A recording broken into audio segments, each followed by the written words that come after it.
नमस्ते प्यारे साथियों, कैसे हो? तैयारी चल रही है? बिल्कुल आप लगे रहिए। वीणा पाणी की अनुकंपा से आप बिल्कुल अपनी सफलता अर्जित करोगे। वीणा पाणी की आप पर हमेशा अनुकंपा बनी रहे। तो आज हम जो अपने वीडियो चल रहे थे 57 की क्रांति से संबंधित, उसमें अपने नसीराबाद की छावनी का विद्रोह पढ़ लिया था। इसके बाद अपने नीमच का पढ़ लिया था, देवली का पढ़ लिया था, भरतपुर में जो हुई थी घटना उसका भी पढ़ लिया था। आज अपन पढ़ रहे हैं एरिनपुरा का विद्रोह। बिल्कुल एकदम सबसे लंबा जो संघर्ष चला है वो एरिनपुरा के अंदर ही चला है। तो अपन को थोड़ा इसका विशेष ध्यान रखना है। तो इसमें देखिए, ये जो एरिनपुरा है ये वर्तमान में पाली के अंदर आता है। जब देश आजाद हो गया था उस समय रियासतों का एकीकरण हो रहा था, तो कई किताबों के अंदर इसको सिरोही बता रखा है। तो थोड़े समय के लिए जब ऐसा हुआ था तब ये सिरोही में भी गया था, लेकिन वर्तमान में यदि आपसे पूछा जाए कि जो एरिनपुरा है वो कहाँ है, पाली में है। 57 की क्रांति के समय पूरे अपने राजपूताने में या राजस्थान में 6 छावनियां थी, जिसमें एरिनपुरा भी एक छावनी थी, जिसके बारे में आज अपन पढ़ रहे हैं। इस विद्रोह में क्या था, देखिए यहां पर जोधपुर लीजियन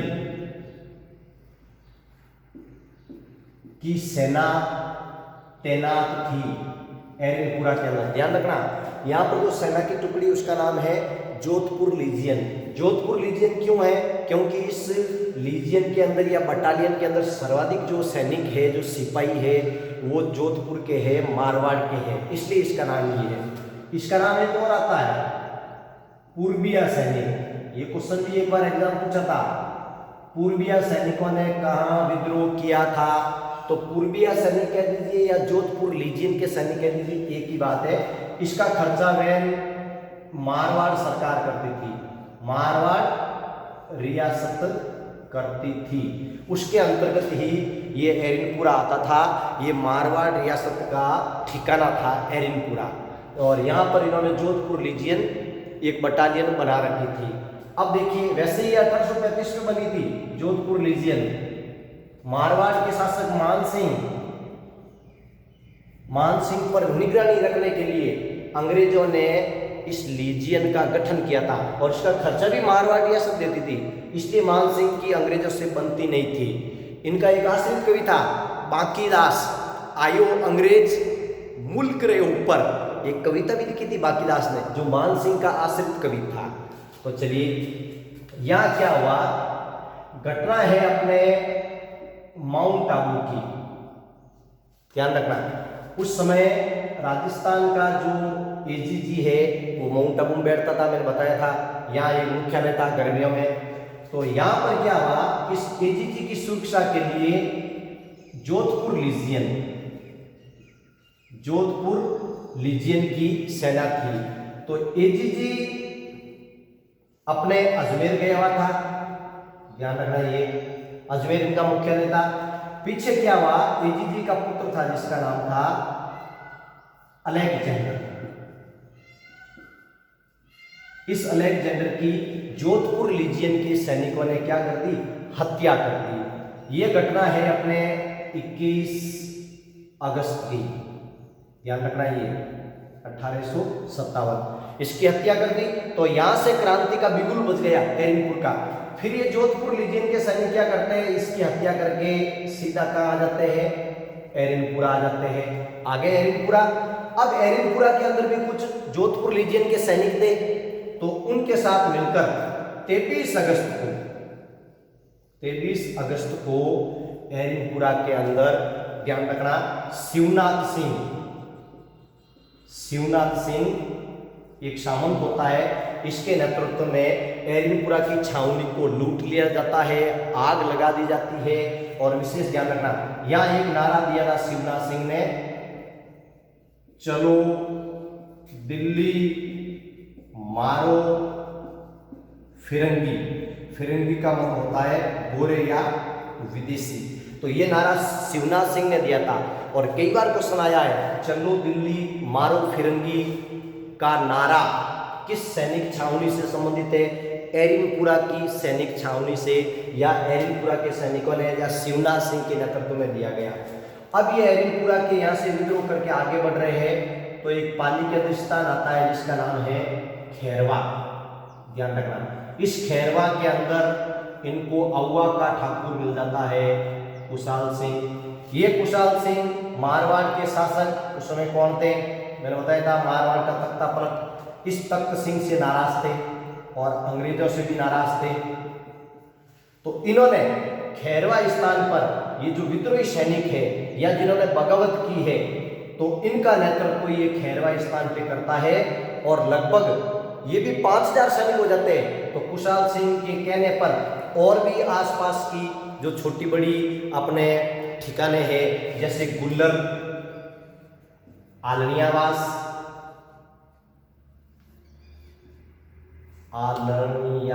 आलनियावास, आशोक,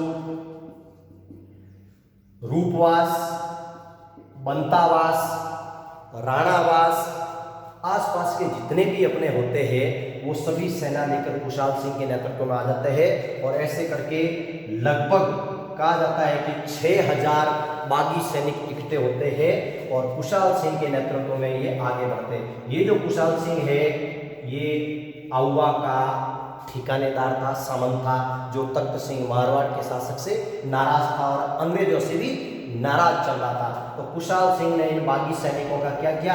नेतृत्व किया। अपने क्वेश्चन बनता है 57 की क्रांति में बागी सैनिकों का नेतृत्व किसने किया था? कुशाल सिंह ने, जो कहाँ का ठिकानेदार है? औवे का ठिकानेदार है, जो किससे नाराज था? मारवाड़ के शासक थे और अंग्रेजों से नाराज था। और खैरवा स्थान पर इनका नेतृत्व स्वीकार करता है। अब ये क्या करते हैं? आगे बढ़ते, ध्यान रखना, आगे बढ़ते तो क्या होता है, तख्त सिंह को पता चलता है कि कुशाल सिंह क्या कर रहा है? विद्रोह कर रहा है। कुशाल सिंह आगे बढ़ता है, आगे आती है अपने बिठोड़ा। कई बार पूछा जाता है ये, आगे देखिए, ये कई बार अपने ये ऐसा पूछा जाता है। आगे एक स्थान आ रहा है बिठोड़ा, और इसकी जगह कई बार बिठोड़ा भी दिया जाता है, दोनों एक ही है, चक्र नहीं पढ़ना है। तो यहां पर 8 सितंबर 1857 को एक तरफ कुशाल सिंह होता है, दूसरी तरफ ये तख्त सिंह क्या करता है? अपना एक सेनापति भेजता है जिसका नाम है अनार सिंह, और इसके साथ एक अंग्रेज अधिकारी हो जाता है हितकोट। दोनों का नाम ध्यान रखना। तो कुशाल सिंह और हितकोट के बीच में इस स्थान पर 8 सितंबर को एक भयंकर युद्ध होता है। इस युद्ध के अंदर अनार सिंह मारा जाता है, हितकोट मारा जाता है, और बागी सैनिकों की क्या हो जाती है? विजय हो जाती है। अब बागी सैनिक बड़े उत्साह के साथ यहाँ से आगे बढ़ते हैं। विशेष ध्यान रखना, ये पूछा जाता है क्वेश्चन। आगे आगे अब क्या हुआ? आगे आते हैं तो चेलावास एक जगह आती है। चूंकि तख्त सिंह हार गया, फिर क्या हुआ? सूचना जाती है अपने एजीजी के पास। तो एजीजी क्या करता है?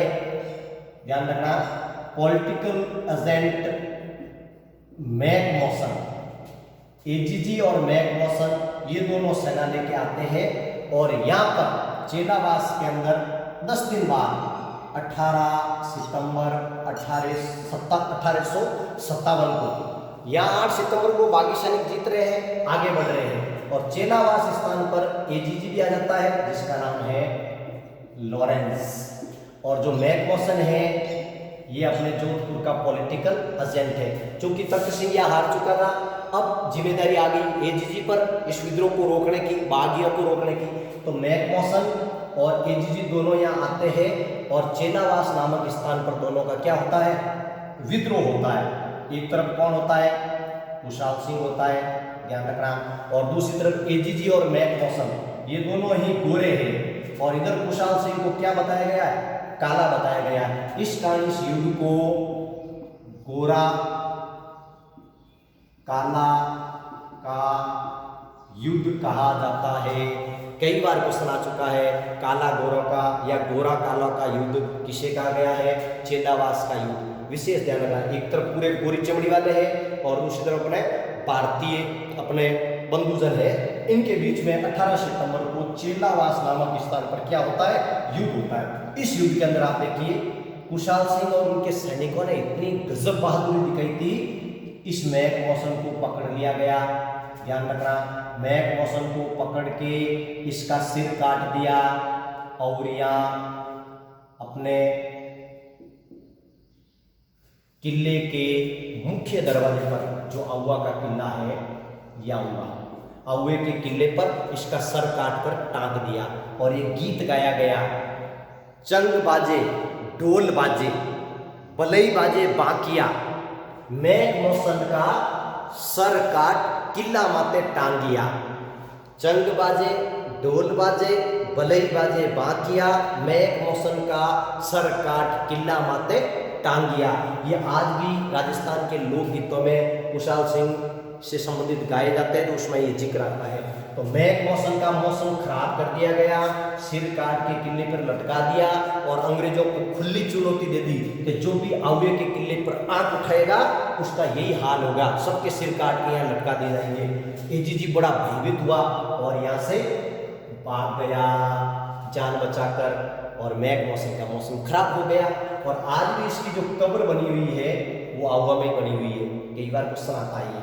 चलिए, अब सेना आगे बढ़ रही है, अब सूचना चली गई है अपने भारत के जो गवर्नर जनरल है, विशेष ध्यान रखना, भारत के गवर्नर जनरल कौन है? चलो मैं इधर ले लेता हूं आपके। अब जो सूचना जा रही है, जो भारत का गवर्नर जनरल है उसके पास ये सूचना गई, एजी ने सूचना दे दी कि ये बागी सैनिक हमारे पर क्या पड़ रहे हैं? भारी पड़ रहे हैं। उस समय भारत का जो गवर्नर था वो कैनिंग था। ध्यान रखना, सबसे बड़ा अधिकारी यही था अंग्रेजों का भारत में, ये विशेष ध्यान रखना। इसके ऊपर केवल ईस्ट इंडिया कंपनी थी और उस समय रानी कौन थी? विक्टोरिया। ये क्वेश्चन आता है कई बार, रानी विक्टोरिया। जब अपन इंडियन अपने क्रांति पढ़ेंगे राष्ट्रीय स्तर की, उसमें बताऊंगा मैं आपको। तो कैनिंग क्या करता है, एक बहुत ही पावरफुल अंग्रेज अधिकारी कर्नल होम्स को सेना देकर भेजता है। ये डीसा से आता है, डीसा यानी गुजरात से है।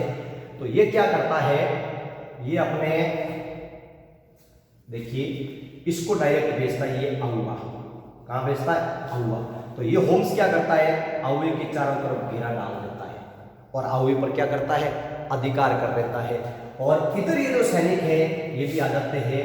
घटना है अपने 20 जनवरी 1858 की, चूंकि साल चेंज हो रहा है 58 आ जाएगा। तो यहाँ पर बागी सैनिक प्लस अंग्रेजों के बीच में 20 जनवरी को आउवा का युद्ध होता है। कौन सा? आउवा का युद्ध। पहला जो युद्ध हो रहा है वो बिठोड़ा की गोचर भूमि का युद्ध हो रहा है 8 सितंबर को।